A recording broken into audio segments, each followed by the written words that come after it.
Vous avez peut-être échoué dans la vie parce que vous avez mal fait votre choix. Alors aujourd'hui, Table en Or est venu pour vous aider à découvrir vos talents et le mettre en exergue et devenir une meilleure version de vous. Voilà pourquoi dans cette émission, nous avons une devise qui dit « Talent plus travail est égal à excellence ». Alors si vous voulez être la meilleure version de vous, vous devez découvrir votre talent, cravacher dessus et devenir la meilleure version de vous. Aujourd'hui, mesdames et messieurs, nous avons encore l'honneur de recevoir une grande personnalité spirituelle de notre pays, République démocratique du Congo. Il n'est plus une personne à présenter parce que c'est sa deuxième fois maintenant de passer dans cette émission Table en Or. Alors nous recevons pour la deuxième fois l'apôtre Paulin Mamboué. Bonjour et bienvenue. Bonjour et merci. Comment vous sentez aujourd'hui? Bon, il fait quand même frais. Aujourd'hui, hein? Et on commence à s'habituer quand même à cette chaleur de Kinshasa. Ah non, je ne m'habituerai jamais à cette chaleur. Mais ça va quand même. Parce qu'aujourd'hui, il fait frais.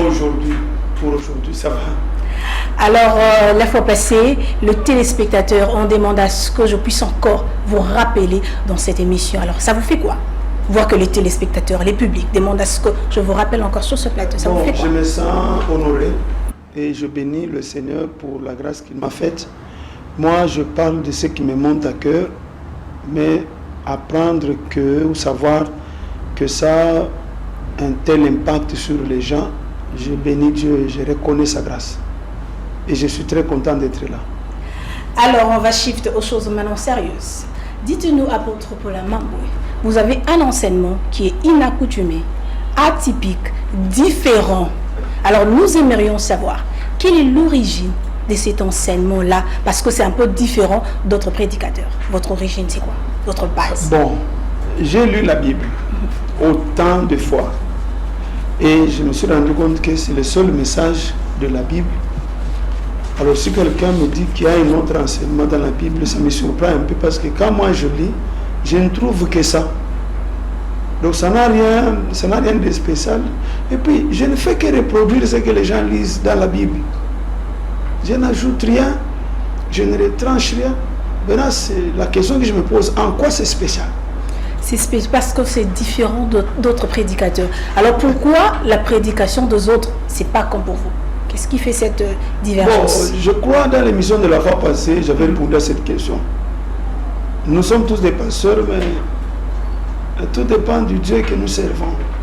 Le Dieu que moi je sers, son nom c'est Jésus-Christ. Et quand je lis dans la Bible, je ne trouve que ça comme message. Et la Bible dit, tout disciple accompli, il est comme son maître. J'ai le message de mon maître, Seigneur Jésus. Il parle du royaume, je parle du royaume.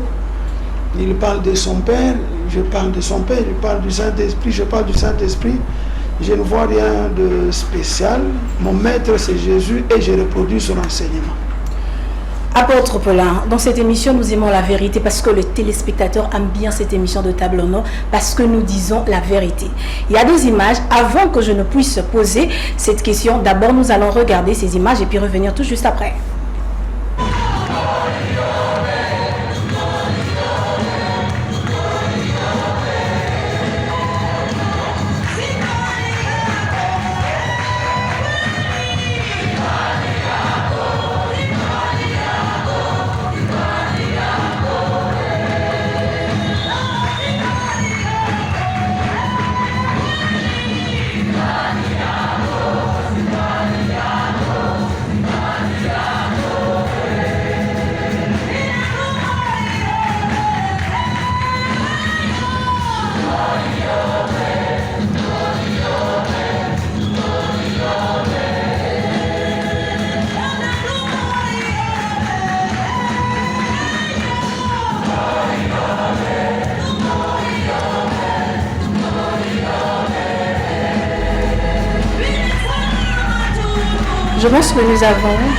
Je pense que nous avons tous visualisé l'image ensemble. Ça vous fait quoi de voir votre église comme ça? Les gens, il y a vraiment un monde fou dans cette église. Ça fait presque 2 semaines que j'ai quitté l'église.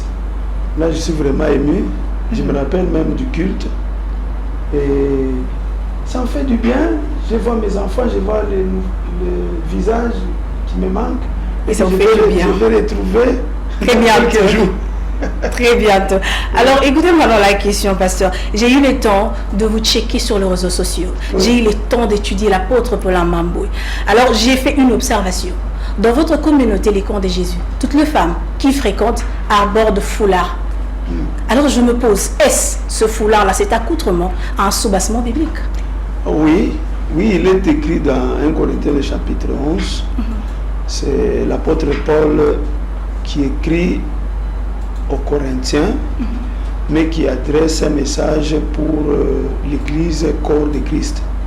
Parce que toutes les lettres de l'apôtre Paul ne concernent pas seulement les villes auxquelles il parlait, ou les villes auxquelles il écrivait. Ça concerne l'Église, corps de Christ. Voilà pourquoi aujourd'hui nous avons des Bibles, et dans ces Bibles-là, il y a ces lettres. Il n'y a plus de Corinthe, il n'y a plus d'Éphèse, maintenant c'est le Congo, ça nous concerne. Alors, parmi les instructions du Saint-Esprit pour l'équilibre et la bonne marche de l'Église, l'apôtre Paul parle de la tenue de la femme dans les assemblées des saints. Il dit ceci, que la femme couvre sa tête quand elle veut prier et prophétiser. Si elle ne veut pas le faire, qu'elle se rase la tête. Donc la femme a un choix. Soit elle se rase la tête avant de prier, soit elle couvre sa chevelure. Et c'est très simple, il n'y a pas un mystère là. On parle des cheveux, on parle de couvrir les cheveux. Parce que le message biblique, c'est toujours encodé. Est-ce que vous pensez que le fait que l'apôtre Paul dit couvrir sa tête, c'est couvrir aussi sa tête, prendre le foulard et couvrir? Mais c'est toujours encodé. Quand on parle, non, il n'y a pas de code. Il y a des versets. Bon, dans la Bible, il y a ce qu'on appelle les paraboles. Les paraboles là, c'est codé. Il y a ce qui n'est pas parabole, donc c'est à la portée de tout le monde. Quand l'apôtre Paul parle de ça, c'est très simple. On couvre les cheveux, c'est écrit. Cheveux, on sait ce que ça signifie. Et pourquoi vous vous dites que ça, c'est pas encodé? Qu'est-ce qui vous prouve que ça, c'est pas encodé? Ah, ce qui me prouve que c'est pas encodé, parce qu'il y a de messages encodés. Alors pourquoi vous vous tenez à dire que non, ça, c'est pas encodé? Ah, comme je viens de le dire, c'est clair. Il parle de la chevelure. Tu sais c'est quoi la chevelure? Il parle de couvrir la tête. Tu sais comment on couvre la tête? Là, il n'y a pas de mystère. Il n'y a pas de mystère. Là où il y a des mystères, effectivement, il y a des mystères, on comprend. À une simple lecture, tu ne comprendras rien. Il faut que tu sois devant une personne qui a la grâce et l'intelligence des Saintes Écritures pour qu'il t'explique. Mais ces versets ne demandent pas une intelligence spirituelle. Tout celui qui parle français, anglais, swahili, s'il lit, c'est très simple.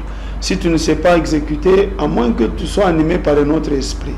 C'est pourquoi dans l'église que je conduis, toutes les femmes couvrent la tête. Parce que c'est écrit. Est-ce que si on ne couvre pas la tête, Dieu ne va pas exaucer nos prières? Ah, cette question, il faut la poser à Dieu. Il faut la poser à Dieu. Pourquoi? C'est Dieu qui nous sauve. Par la mort de son Fils, Jésus à la croix. Il sauve les hommes et les femmes. Dieu dit aux femmes là qu'il a sauvées, chaque fois quand elles veulent prier, de se couvrir la tête. Donc le foulard ne sauve personne, ça ne sauve personne, mais c'est une instruction de celui qui a sauvé. Comme un père, il vous donne un conseil, il dit chaque fois quand vous priez, faites ça. Si tu pries sans foulard, Dieu lui-même sait comment il réagira. Ça, ce n'est pas écrit. Ah, ça, c'est pas écrit quand même, nos prières pourront être peut-être exaucées. Ah, je ne sais pas. Et puis, le fait que je ne sais pas, c'est très dangereux. C'est très dangereux. Oui, le fait que nous ne savons pas, c'est que Dieu va faire. Si tu pries sans mouchoir de tête, c'est encore très dangereux. C'est pourquoi je vous conseille de couvrir les cheveux tout simplement. Ça ne vous coûte rien. Mais vous savez que parmi les communautés qu'il y a ici au Congo, je pense que vous êtes 3 ou 4 églises à couvrir la tête de femmes. La majorité des églises ne couvrent pas de femmes. Ne couvrent pas leur tête. J'ai toujours dit, ça dépend du Dieu qui conduit ces pasteurs-là. Ça dépend. Mais sinon, s'il y a 2, 3, 4 communautés, pour moi, ça suffit. Pour moi, ça suffit. Je n'ai pas à savoir, je n'ai pas cherché à savoir dans telle communauté pourquoi ils ne mettent pas l'autre, pourquoi ils mettent là-bas. Je ne sais pas. Et ce n'est pas mon problème. Moi, je lis la Bible. Le Saint-Esprit m'a donné la responsabilité des brebis et il m'a dit comment les conduire. Et quand il s'agit des femmes, il m'a dit voici comment les femmes doivent s'habiller. Moi, je respecte. Même si j'étais le seul, j'allais respecter. Moi, je ne fais pas ce que fait la majorité. Moi, je fais ce qui est écrit. Même si je me retrouve aujourd'hui seul, je garderai cette position. Je ne vais pas changer. Êtes-vous sûr? Très sûr. On vous accorde pas seulement sûr. On vous accorde même 5 ans, disons c'est certain. On vous accorde 5 ans. On verra si il sera toujours le même apôtre que nous sommes en train de recevoir aujourd'hui. Il n'y a pas de problème. Donnez-moi autant d'années que vous voulez. 5 ans. Et on viendra checker après le 5 ans. Il n'y a pas de problème. Voir si vous serez la même personne. On m'a dit ça déjà au début de l'église. On m'a dit quand j'ai donné certaines instructions du Saint-Esprit, il y a des gens qui me disaient voilà, nous allons voir. D'ailleurs, tu n'auras personne dans ton église. Tu n'auras personne. Bizarrement, avec ces instructions-là, comme c'est approuvé par le Saint-Esprit, vous venez de voir les images, j'ai tout un monde. Il y a beaucoup de gens qui suivent notre manière, qui sont et on s'est dit, est-ce que notre manière de servir. L'apôtre Paul n'a pas touché? Touché à quoi? Je sais pas, il n'a pas touché. J'ai touché au Seigneur. Vous avez touché? Vous avez touché à quelque chose? Oui, au Seigneur. Au Seigneur, c'est ça le secret. Oui, j'ai touché. Donc l'apôtre a touché. Oui. Alors, apôtre, les gens m'ont posé une question. Ils m'ont dit, bon, tu as dit sa communauté, on aimerait savoir, c'est quoi la communauté? Le nom de votre église, c'est quoi? Ah, je fais partie de la communauté des églises, le camp de Jésus. C'est une grande communauté. Le centre se trouve à Lubumbashi. Ce n'est pas là où moi je travaille. Moi, j'ai été formé dans l'église mère. Et j'ai été envoyé pour ouvrir une église au Bel-Air. C'est là que j'ai voulu. Et cette communauté, par la grâce de Dieu, s'étend déjà. Nous sommes déjà à Kinshasa. Oui, il y a. Dans quelle commune comme ça? Ah, bon, je ne connais pas. C'est sous l'avenue Kalembelembe, là où il y a le représentant Lingwala. Il y a Matadimayo. Il y a combien d'extensions ici à Kinshasa? On peut en avoir au-delà de 6. Hein? Au-delà de 6. Oui. Mais alors, je ne maîtrise pas Kinshasa. Ok. Apôtre, dites-nous, pourquoi avoir choisi ce nom-là pour votre communauté, les camps de Jésus? Qu'est-ce que vous enseignez? Pour dire que vous êtes dans les camps de Jésus et les autres sont dans les camps des diables? Bon, ce n'est pas moi qui avais choisi ce nom-là. J'étais à l'église un jour et le pasteur est venu, il a dit, voici le nom de la communauté, les camps de Jésus. Moi, ce n'est pas le nom qui m'avait attiré là-bas. Moi, c'était le message. Et ce que j'ai expérimenté le premier jour quand je suis arrivé dans cette église. Même si aujourd'hui il change de nom, je resterai là-bas. Ah, ok. Alors pourquoi dans votre communauté, les femmes ne prêchent-elles pas? Pourquoi dans notre communauté, les femmes ne prêchent-elles pas? Ah, dans notre communauté, les femmes ne prêchent pas parce que nous nous souvenons encore d'une autre instruction de l'apôtre Paul. Il a dit à Timothée, je ne permets pas à la femme d'enseigner. Ni de prendre l'autorité sur l'homme. Alors, nous respectons ce qui est écrit. La femme dans notre communauté, elle accomplit de grandes choses. Mais sauf nous prêcher dans des paroisses, nous avons des femmes consacrées, évangélistes, missionnaires. Vous aurez la grâce de recevoir une sur votre plateau. Vous allez lui poser la question. Elle accomplit de grandes choses. Elle accomplit de grandes choses. Elle n'a même pas besoin de nous prêcher là où on est. Parce que le champ d'action évangélique est tellement grand. Vous savez, le monde dépasse l'assemblée. Dieu donne le monde à la femme et lui dit ne prêche pas dans l'assemblée. Entre le monde et l'assemblée, qu'est-ce qui est grand?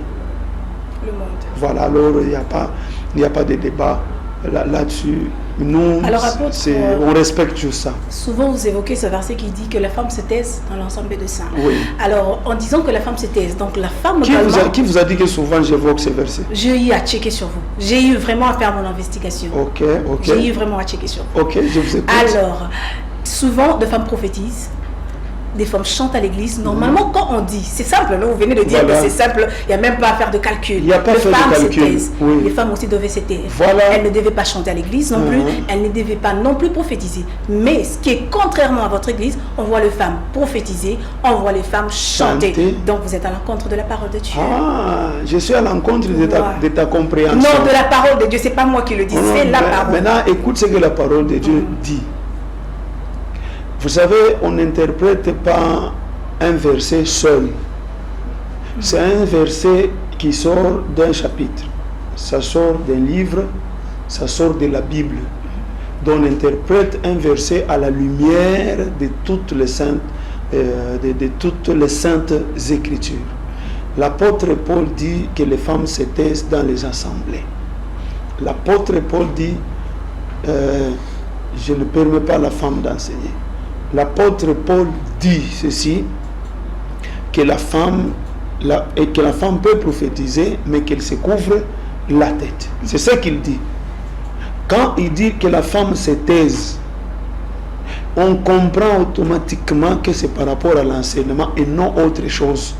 Parce que le même esprit dit que la femme peut prophétiser.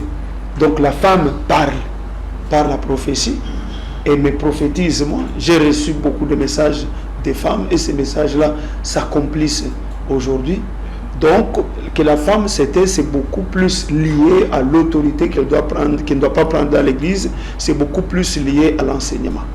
Donc voilà l'enseignement est l'interprétation. plus autoritaire que de prophétie que chanter à l'église. Oui, l'enseignement c'est quand même un service un peu sacré. C'est pourquoi ce service-là n'est pas donné à beaucoup de gens. Si vous lisez l'épître de Jacques, il dit qu'il n'y ait pas beaucoup de gens qui cherchent à enseigner ou qui veulent enseigner parmi vous.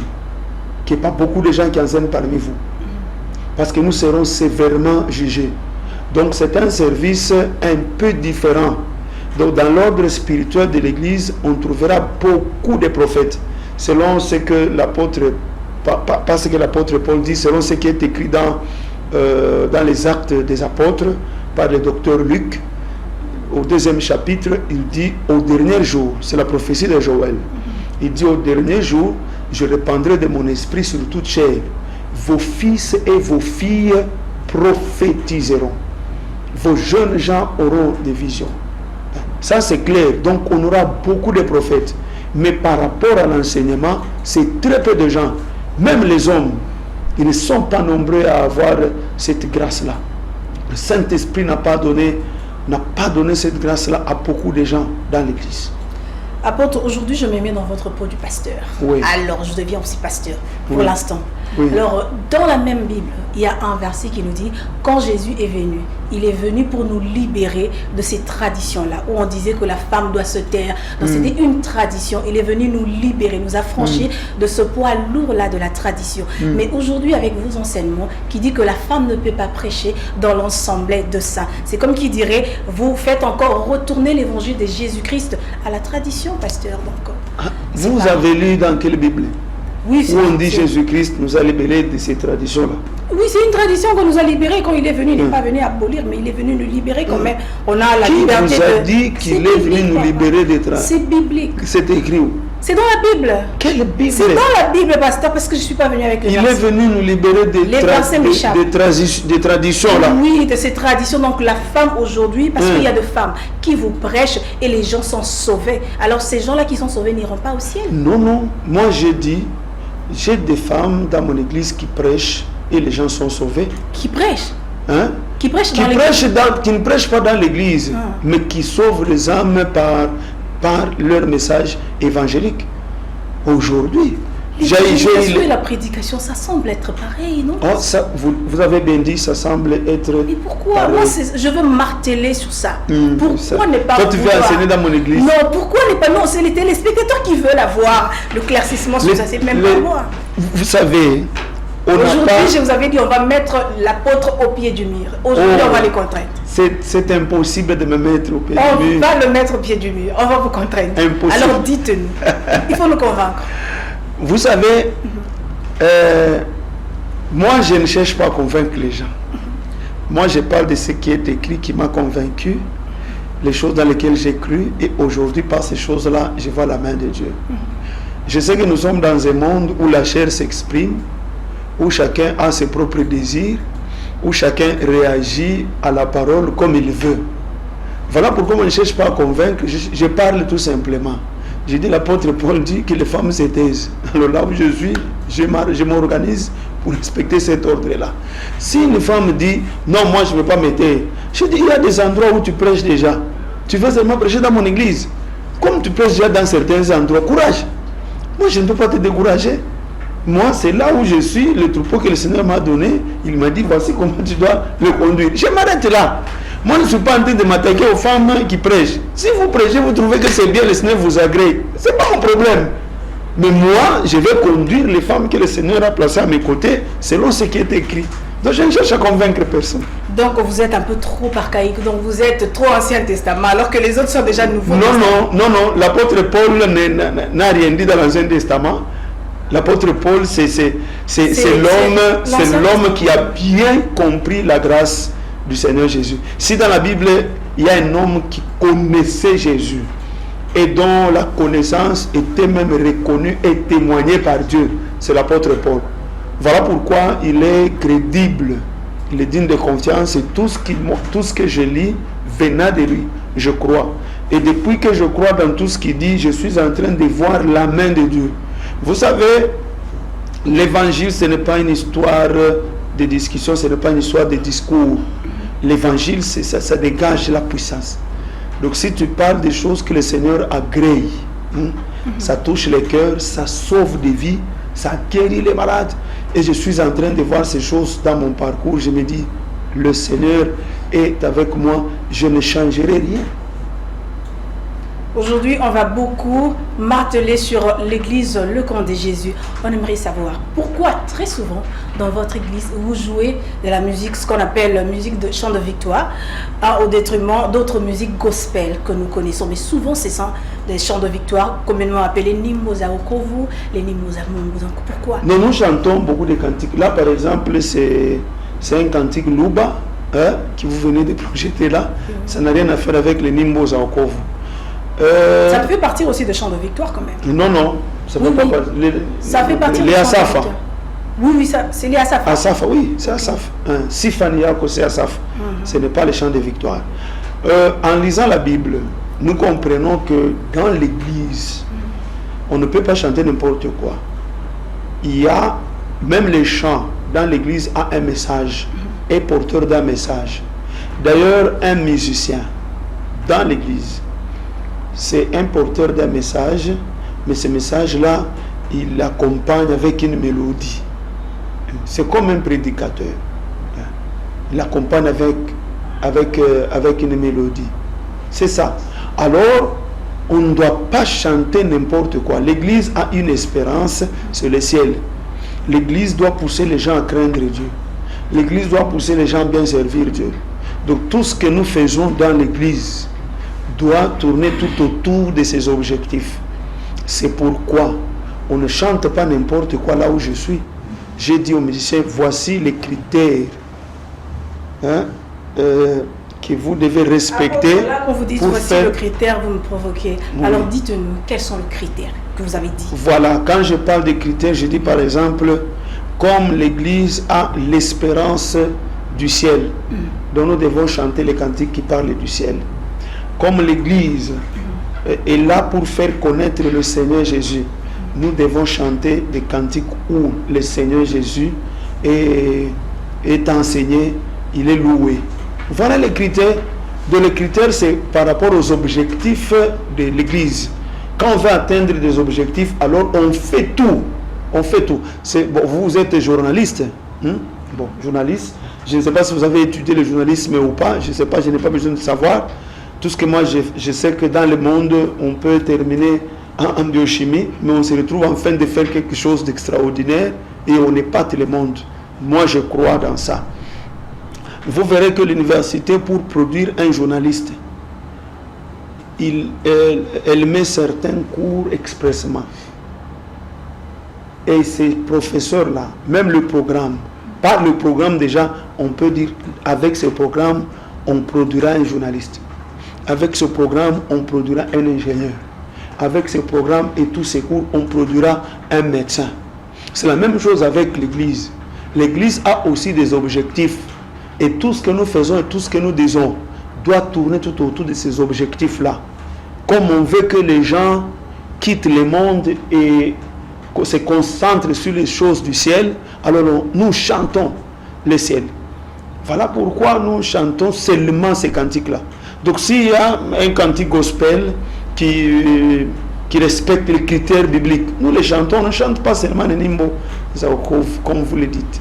Alors, quelle est la petite remarque en tant qu'homme de Dieu, en tant qu'apôtre que vous faites à nos musiciens chrétiens, à nos musiciens de l'évangile de gospel aujourd'hui? Quelle est la petite remarque ou bien un conseil que vous puissiez? Bon, je ne vais pas parler des remarques, je vais parler juste des conseils. Je vais seulement leur dire qu'ils ne doivent pas se considérer comme des stars. Ils doivent se considérer comme des serviteurs de Dieu qui véhiculent un message évangélique. Je vais leur dire qu'ils ne travaillent pas pour l'argent. Hein, ça va diluer le message. Travailler à l'hôtel, manger à l'hôtel. Oui, c'est écrit travailler. Celui qui travaille à l'hôtel mange à l'hôtel. Mais celui qui travaille à l'hôtel ne demande pas les gens qui sont autour de l'hôtel l'argent. Lui, il travaille. Et comme il travaille à l'hôtel, cet hôtel-là est de l'Éternel. C'est l'Éternel qui va les nourrir. Donc, quand nous chantons, ne chantons pas avec l'objectif d'avoir l'argent. Chantons avec l'objectif d'instruire, avec l'objectif d'édifier. Et celui qui dit l'ouvrier mérite son salaire, il sait lui-même créer un mécanisme de prise en charge pour nos vies. Mais qu'on ne soit pas animé de la pensée d'avoir beaucoup d'argent quand on chante pour le Seigneur, et qu'on soit quand même objectif, c'est-à-dire je suis là, je suis serviteur de Dieu, pas une star. Non, qu'on ne se considère pas comme des stars. C'est une mauvaise chose. Et puis, autre chose, pour que ce que vous faites soit agréable au Seigneur, ayez une vie conforme à la parole de Dieu. Hein, c'est ça. C'est les 3 conseils que je peux donner à tous ceux qui chantent. Je ne vais pas parler des remarques. Alors, ces messages aussi lancés à la grande chorale de Lord Glory, nous sommes en train aussi de vous attendre, donc vous allez fouler vos pieds ici dans la province de Kinshasa. Je pense que vous passerez dans cette émission Table en or comme l'a fait l'apôtre Paulin Mamboué. Alors, apôtre, dites-nous, aujourd'hui, nous voyons une prolifération exponentielle des églises de réveil en RDC.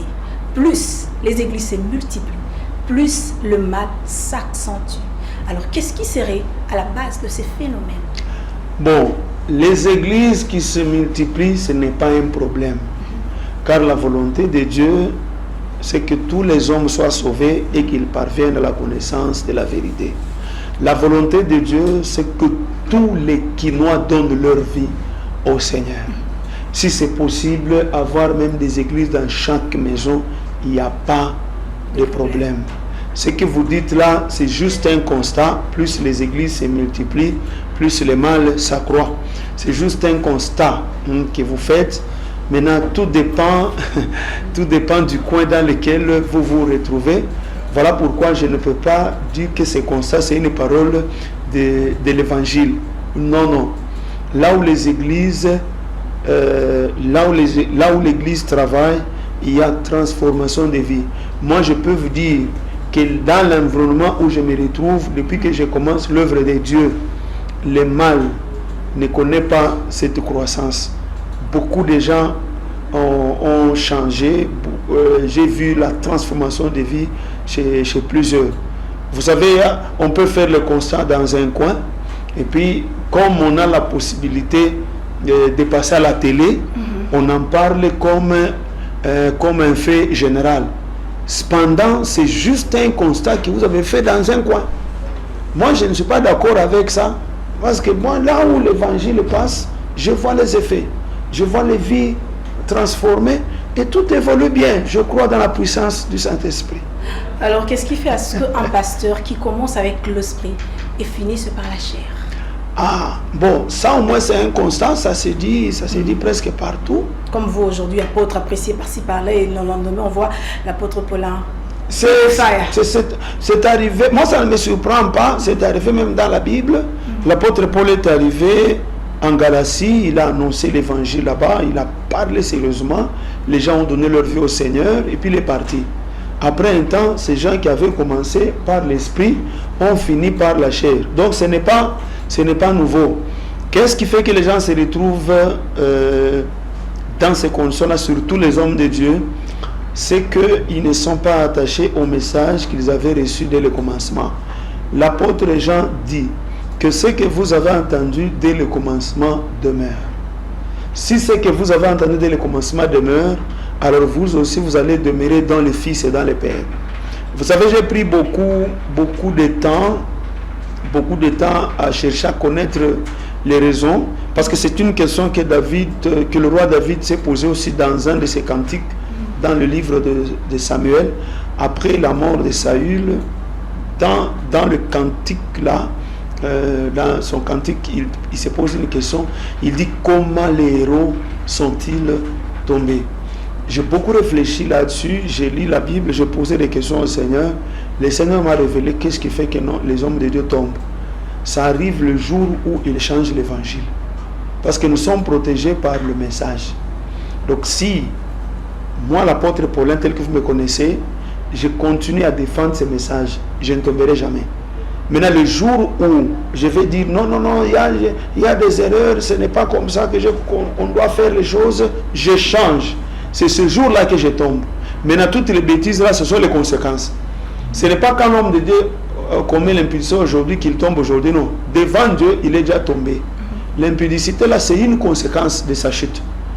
Alors, retournez dans le message que nos pères nous ont donné, même dans cette ville de Kinshasa. C'est ma deuxième fois d'être dans cette ville. La première fois, je suis venu dans le cadre de la musique pour chanter comme musicien. Aujourd'hui, je viens comme apôtre. Je sais que dans cette ville de Kinshasa, et au début, là, quand les églises avaient commencé, les femmes mettaient le foulard. Dans cette ville de Kinshasa, renseignez-vous bien. Vous, en tant que journaliste, vous sondez tout. Hein? Allez sonder, allez vous renseigner auprès des pères de l'évangile de cette ville de Kinshasa. Ils vont vous dire que quand les églises du réveil ont commencé dans cette ville, les femmes mettaient le mouchoir de tête. Maintenant, c'est avec le temps, quand on change, avec la modernisation, quand on change les choses, et ces choses-là nous exposent même spirituellement. Donc le jour où l'homme de Dieu change le message, c'est ce jour-là qu'il tombe, et vous verrez seulement les conséquences avec le temps. C'est pourquoi je vais dire aux hommes de Dieu de retourner au message que le père de l'évangile de cette ville de Kinshasa avait donné.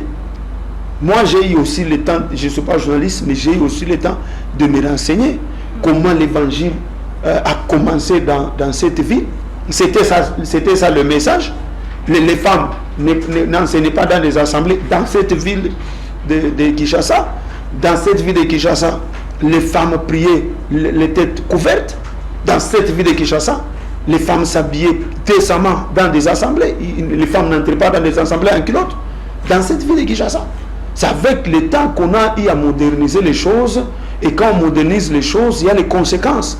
Les conséquences, ce sont les chutes des hommes de Dieu qu'on est en train de constater par-ci, par-là. Bon, je pense que même la Bible, aujourd'hui, on a des preuves à l'appui. Oui. La Bible nous dit 7 fois mon serviteur tombe, 7 fois il se relève. Voilà le problème.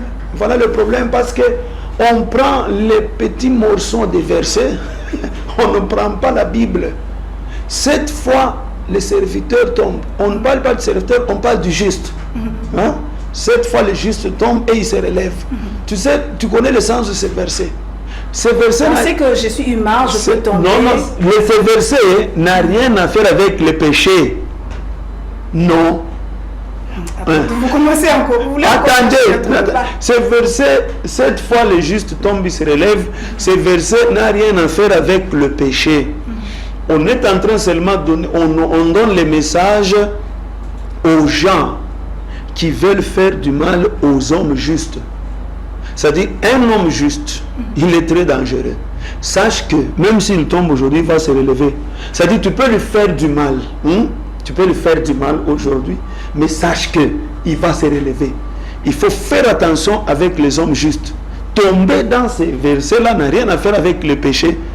N'a rien à faire avec le péché, c'est-à-dire que tu peux lui faire du mal aujourd'hui, mais fais attention. La Bible dit ne touchez pas à mes oins, parce que ces gens-là, Dieu les relève toujours. Ces versets n'ont rien à faire avec la vie de péché. Ah bon? Ouais. Je t'informe.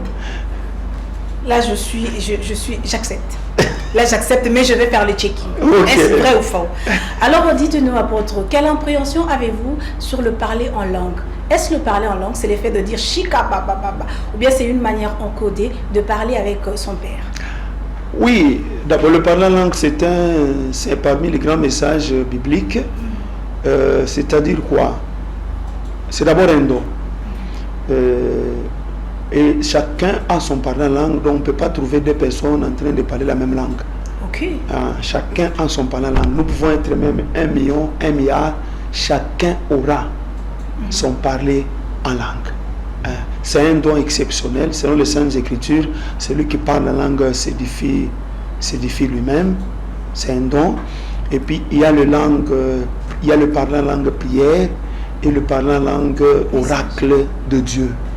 Le parler en langue oracle de Dieu, c'est ce parler en langue-là qui demande l'intervention d'un autre don, qu'on appelle le don d'interprétation des langues. Et puis le parler en langue, ça ne s'apprend pas. Ça ne s'apprend pas. Donc si on vous a invité dans une réunion, on vous a dit, on va vous apprendre comment parler en langue. Sachez que c'est le mensonge. C'est quelque chose qu'on subit. L'esprit te saisit, il te fait ces dons-là, ta langue est saisie, tu parles des choses des fois que tu ne comprends même pas, mais avec le temps, par la grâce de Dieu, tu pourras les comprendre. Si tu ne les comprends pas aujourd'hui, demain, quelqu'un d'autre viendra interpréter et tu sauras ce que tu es en train de dire. Sinon, c'est vraiment un don exceptionnel.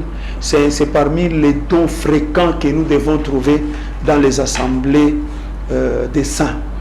Donc, dans une église, on doit trouver beaucoup de gens qui parlent la langue. Vous savez que vous êtes tellement différent, vous êtes vous-même. Parce que le pasteur que je reçois sur ce plateau, oui, la même place où vous êtes, il y a un pasteur qui m'a dit, le parler en langue, c'est du charabia. Ça, c'est quoi ça? Vous entendez quelqu'un qui dit chirikabatap, c'est du charabia, c'est du n'importe quoi. On dit que pour lui, le parler en langue, c'est une manière encodée de parler avec le Seigneur. Oui. Moi, je parle de ce que mon Seigneur m'a dit. C'est ça. C'est ça peut-être la différence. Je parle de ce que mon Seigneur m'a dit.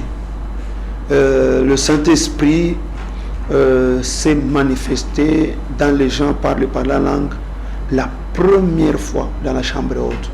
C'est-à-dire, s'il y a un don qui avait attiré les gens à Jérusalem ces jours-là, c'était le parler en langue. Et je respecte ça. Moi-même, j'ai ces dons-là. J'ai la diversité des langues. J'ai ces dons-là. Et je respecte. Et moi, j'aime entendre les gens parler en langue. Je prie même pour les gens qui parlent la langue. Mais le jour de la Pentecôte, ce n'était pas les parler en langue que nous parlons, les chikababa. C'était quand toi tu es loup, tu parles le swahili, quand c'était ça le parler. Oui, c'était le début. C'était le début, mais avec le temps, quand l'apôtre Paul parle des dons, oui, il parle de parler en langue. Lisez son épître aux Corinthiens. Il parle d'un parler en langue, c'est-à-dire un ange angélique, et une langue angélique, une langue que les gens ne connaissent pas ici sur la terre. Oui, il en parle et c'est vraiment important. Alors, mesdames, messieurs, petit à petit, nous sommes en train de chuter dans cette émission. Alors, dites-nous, apôtres, quel sera le rôle du Saint-Esprit après l'enlèvement au ciel? Le rôle du Saint-Esprit après l'enlèvement au ciel. Le Saint-Esprit n'aura rien à faire. Parce que le Saint-Esprit est envoyé pour l'Église. C'est-à-dire, aussi longtemps que l'Église est sur la terre, le Saint-Esprit a du travail. Quand le Saint-Esprit accomplira sa mission, parce que sa mission c'est sanctifier l'Église corps de Christ, afin de la présenter un jour à son époux, à son Seigneur. Et quand il va terminer le travail, le son de la trompette va sonner et il prendra son l'église de Jésus, il partira avec. Et au ciel, il n'y a pas la réalité Père, Fils et Saint-Esprit. Au ciel, il y a Dieu. Cette réalité, Père, Fils et Saint-Esprit, c'est une réalité actuelle sur la terre, au temps du peuple de Dieu sur la terre, au temps de l'Église sur la terre. Alors, mesdames, messieurs, c'est la fin de cette émission. Apôtre Paulin, ça a été vraiment une merveilleuse émission et merci d'avoir accepté à cette invitation. C'est à moi de vous dire merci. Je me sens vraiment très honoré. Et par vous, et par tous les techniciens qui m'entourent, et par tous ceux-là qui ont envoyé les messages après l'émission de la fois passée. Je me suis senti vraiment honoré et je bénis le Seigneur pour ça. Le plaisir est partagé, c'est la fin de cette émission. Un très grand merci à tous les téléspectateurs, à toutes les personnes qui commentent sur les réseaux sociaux, à toutes les personnes qui appellent pour nous encourager dans cette émission. Nous sommes de cœur avec vous. Quant à moi, on se retrouve très prochainement. Ciao!